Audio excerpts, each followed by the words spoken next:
டிரைவர்ஸில் problem இருந்தாலோ இல்லை அது சரியாக அப்டேட் ஆகாமல் இருந்தாலோ நம்ம சிஸ்டத்துக்கு நிறையா ப்ராப்ளம் இருக்குது. ஃபார் எக்ஸாம்பிள் பார்த்திங்கன்னா சரியாக டிரைவர் இன்ஸ்டால் ஆகலைன்னா ஹார்ட்வேர் இஷ்யூஸ்லாம் நிறையா வரும்.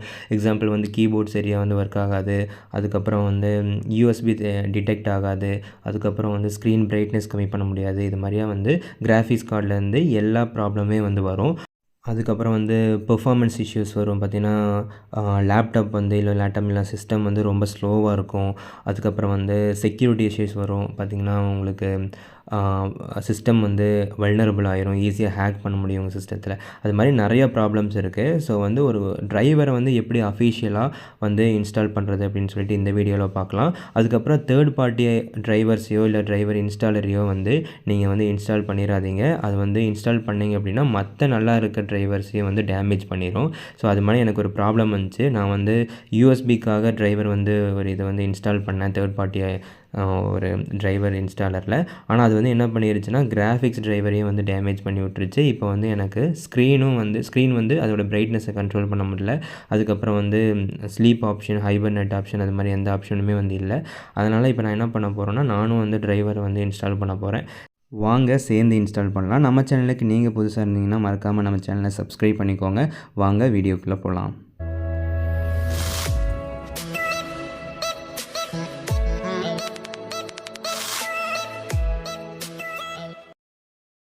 ஃபஸ்ட்டு நம்ம சிஸ்டத்தோட மாடல் நேம் தெரியணும். அதனால் செட்டிங்ஸ்குள்ளே போயிட்டு சிஸ்டம் அப்படிங்கிற ஆப்ஷனுக்குள்ளே போயிட்டோம்னா அபவுட் அப்படிங்கிற ஒரு ஆப்ஷன் இருக்கும். அதுக்குள்ளே போனீங்கன்னா மாடல் நேம் நோட் பண்ணிக்கலாம். கூடவே ஆப்ரேட்டிங் சிஸ்டம் 64 பிட் ஆப்ரேட்டிங் சிஸ்டம்னு இருக்குது, அதையும் நோட் பண்ணிக்கோங்க. நெக்ஸ்ட்டு க்ரோமுக்கு போயிட்டு அந்த மாடல் நேமை டைப் பண்ணி கூடவே டிரைவர்ஸ்ன்னு சொல்லி டைப் பண்ணி அதை சர்ச் பண்ண போகிறோம்.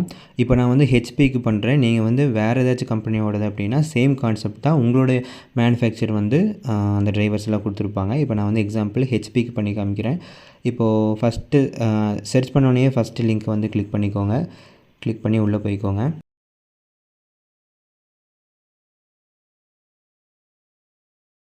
இப்போ இந்த வெப்சைட்குள்ளே வந்தாச்சு. இதுக்குள்ளே பார்த்தீங்கன்னா HP 245 G4 நோட் புக் பிசின்னு இருக்குது. இது என்னோடய டிவைஸோட மாடல் தான்.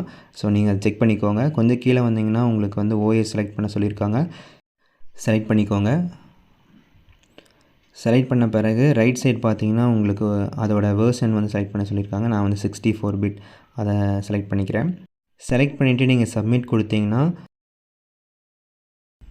இப்போ டிடெக்ட் மை டிரைவர்ஸ்னு இருக்குது. இது ஆட்டோமேட்டிக் டூலு. நீங்கள் இது வழியாகவும் போய்க்கலாம். நம்ம மேனுவலாக எப்படி இன்ஸ்டால் பண்ணுறதுன்னு சொல்லித்தரேன். ஆல் டிரைவர்ஸ் அப்படிங்கிற பட்டனுக்கு கிளிக் பண்ணிங்கன்னா உங்களுக்கு எல்லா டிரைவர்ஸுமே வரும். சிப்செட்டோட டிரைவர், அதுக்கப்புறம் audio driver, display driver, graphics driver, அதுக்கப்புறம் கீபோர்ட், மவுஸ், அதுக்கப்புறம் இன்புட் டிவைஸ்க்கான டிரைவர், நெட்வொர்க் டிரைவர், அதுக்கப்புறம் ஸ்டோரேஜ் டிரைவர்னு சொல்லி நிறைய டிரைவர்ஸ் இருக்குது. உங்களுக்கு எந்த ப்ராப்ளமோ அந்த பர்டிகுலர் டிரைவரை செலக்ட் பண்ணி நீங்கள் பார்த்தீங்கன்னா அங்கே ஒரு செக் பாக்ஸ் இருக்குது. நான் எக்ஸாம்பிளுக்கு இப்போ நான் ஏதாச்சும் ஒரு எல்லா ஃபைல்ஸுமே கொஞ்சம் பெருசு பெருசாக இருக்குது. சின்ன ஃபைல்லாம் உங்களுக்கு இன்ஸ்டால் பண்ணி காமிக்கிறேன். இதே ப்ரொசீஜர் தான். நீங்கள் உங்களுக்கு என்ன டிரைவர் வேணுமோ அதை செலக்ட் பண்ணிக்கோங்க. மற்ற டிரைவரெல்லாம் வேண்டாம். இப்போ நான் எக்ஸாம்பிளுக்கு ஏதாச்சும் ஒரு சின்ன டிரைவர் செலக்ட் பண்ணிக்கிறேன். நீங்கள் அந்த செக் பாக்ஸ் எல்லாம் கிளிக் பண்ணி உங்களுக்கு எவ்வளோ டிரைவர் வேணுமோ மொத்தமாக செலக்ட் பண்ணி மொத்தமாக டவுன்லோட் பண்ணிக்கலாம். நான் ஒன்றே தான் பண்ணுறேன். நான் டைரெக்டாக டவுன்லோட் கொடுக்குறேன். இப்போது இந்த சாஃப்ட்வேரில் பார்த்தீங்கன்னா உங்களுக்கு இது சின்ன டிரைவர் தான். நான் எக்ஸாம்பிளுக்கு இதை இன்ஸ்டால் பண்ணி காமிக்கிறேன். டவுன்லோட் கொடுத்துட்டிங்கன்னா மேலே பார்த்தீங்கன்னா இங்கே ஓகே கெட் ஸ்டார்ட்னு சொல்லி கொடுத்துருங்க. கொடுத்துட்டிங்கன்னா உங்களுக்கு ஒரு டூல் டவுன்லோட் ஆகும். அதை இன்ஸ்டால் பண்ணிக்கோங்க. இன்ஸ்டால் பண்ணிட்டிங்கன்னா உங்களுக்கு ஆட்டோமேட்டிக்காக அதை ஓப்பன் பண்ண சொல்லி ஒரு பாப்பப் வரும். இப்போ எனக்கு வந்துச்சு பார்த்தீங்கன்னா தெரியும் மேலே.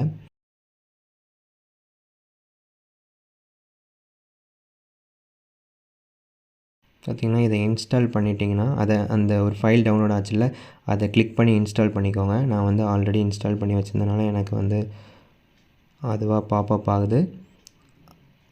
இன்ஸ்டால் பார்த்திங்கன்னா அதுவே டவுன்லோட் ஆக ஸ்டார்ட் ஆகிருச்சு.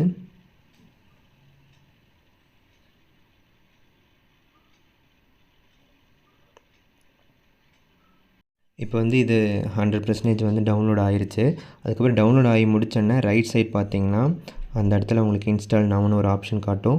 அதை நீங்கள் வந்து கிளிக் பண்ணி இன்ஸ்டால் பண்ணிக்கலாம். இதே மாதிரியா வந்துட்டு நீங்கள் எத்தனை டிரைவர் கிளிக் பண்ணியிருக்கீங்களோ அத்தனை டிரைவருக்கும் இன்ஸ்டால் நவுன்னு காட்டும். நீங்கள் ஒவ்வொன்றா இன்ஸ்டால் கொடுத்துட்டே வரணும். கொடுத்துட்டிங்கன்னா ஃபுல்லாக இன்ஸ்டால் ஆயிரும். நான் எக்ஸாம்பிளுக்கு இது வந்து இன்ஸ்டால் கொடுக்குறேன். பார்த்திங்கன்னா இப்படி ஒன்று விண்டோ வந்து பாப்பப் ஆகுது. நெக்ஸ்ட்டு கொடுத்து அக்செப்ட் பண்ணி மறுபடியும் நெக்ஸ்ட்டு கொடுத்திங்கன்னா அது வந்து இன்ஸ்டால் ஆயிரும். இதே மாதிரி தான் மற்ற டிரைவருக்கும் உங்களுக்கு எவ்வளோ டிரைவர் இன்ஸ்டால் பண்ணியிருக்கீங்களோ அத்தனையும் இதே மாதிரி தான் பண்ணணும். இப்போ வந்து இது இன்ஸ்டால் ஆயிருச்சு. நெக்ஸ்ட்டு வந்து இன்ஸ்டால் பண்ணிட்டீங்க அப்படின்னா எல்லா டிரைவரையும் உங்களுக்கு தேவையான டிரைவர்லாம் இன்ஸ்டால் பண்ணிட்டீங்க அப்படின்னா பேக் வந்து நீங்கள் வந்து உங்கள் சிஸ்டத்தை வந்து ரீஸ்டார்ட் பண்ணுற மாதிரி இருக்கும். சும்மா ரீபூட் பண்ணுங்கள். ரீபூட் பண்ணிவிட்டு நீங்கள் அது பூட் ஆன பிறகு பார்த்தீங்கன்னா உங்களுக்கு என்ன இஷ்யூக்காக நீங்கள் வந்து டிரைவர் அப்டேட் பண்ணீங்களோ இல்லை இன்ஸ்டால் பண்ணீங்களோ அந்த இஷ்யூ வந்து கண்டிப்பாக போயிருக்கும். இதை வந்து செக் பண்ணி பாருங்கள். இந்த வீடியோ வந்து உங்களுக்கு யூஸ்ஃபுல்லாக இருக்கும்னு நினைக்கிறேன். இந்த வீடியோ உங்களுக்கு யூஸ்ஃபுல்லாக இருந்துச்சுன்னா மறக்காமல் இந்த வீடியோக்கு ஒரு லைக் கொடுத்துருங்க. நம்ம சேனலை மறக்காமல் சப்ஸ்கிரைப் பண்ணிக்கோங்க. இது மாதிரி யூஸ்ஃபுல்லான வீடியோஸ் வந்துகிட்டே இருக்கும். ஸோ நெக்ஸ்ட் வீடியோவில் பார்க்கலாம். பாய்.